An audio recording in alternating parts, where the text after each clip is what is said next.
Currently in the House, there is a bill called the Pain-Capable Unborn Child Protection Act, introduced by Trent Franks. It bans abortions after 20 weeks. How would you lead in Congress on that piece of legislation? The way I would lead is to ensure that that was inserted as a rider on every bill that is must-pass legislation. I'm totally against the fakery that goes on in Washington where Congress takes safe votes. They know we'll never get even to the president's desk, and they vote over and over and over again to try to make themselves look pro-life.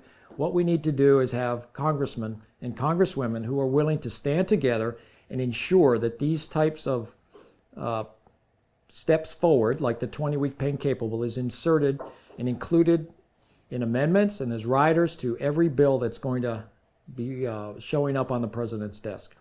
Not only did Roe v. Wade establish a right that was not envisioned by the U.S. Constitution and the Founding Fathers, it also usurped the sovereignty of the states in defining their own social policies. Many in the pro-life movement call for a federal ban on abortion.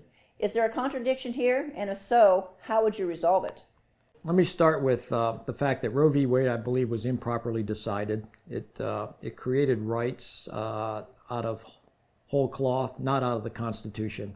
And while other decisions like Roe v. Wade, which are improperly decided, they are abusing and stretching and misapplying the Constitution. And of course, it's unfortunate, and we have to live with the consequences for a period of time until we can fundamentally change the circumstances under which those decisions are made or change out the justices. We have to hold these two things in tension, I think. The fact that we have a federal Supreme Court that's making these egregious decisions, wrong decisions, and we have a desire to put these issues for decision-making purposes at the state level. So you have to address both simultaneously.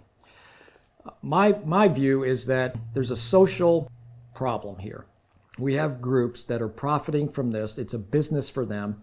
And as heinous as it is, they continue to exist. We need to go after them. Right now, I believe we're scattered in terms of our objectives, and we need to be brought together so we're all pursuing the same course of action for the same objective. How would you respond to women that argue that access to abortion enhances their social status and their independence as women?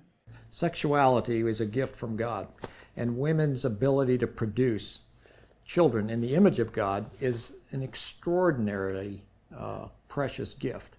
And that has been cheapened, it has been stolen, and it has been eliminated, frankly, from the debate. And so to cheapen that gift of creative power, which God has embedded in us as his children, by trivializing it to call it a choice, is a extraordinary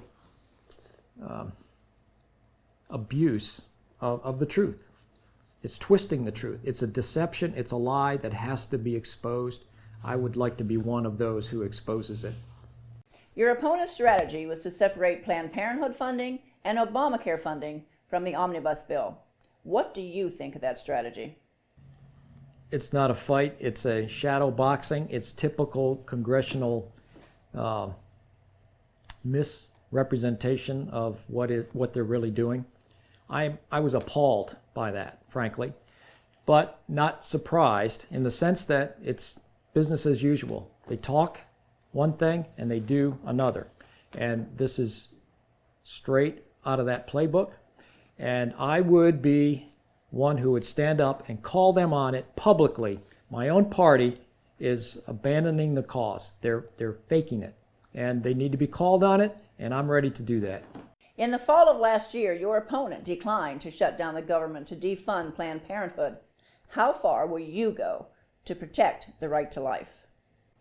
I will take it to the maximum extent possible. The term shutting down the government is a misused. I don't use that term. I mention it here only because it's asked as part of the question, but it's not shutting down the government. It's using the power of the purse. It's using the power that Congress has to stand up for what's right. And there is no right and there is no purpose for Congress greater than defending life and rolling back abortion.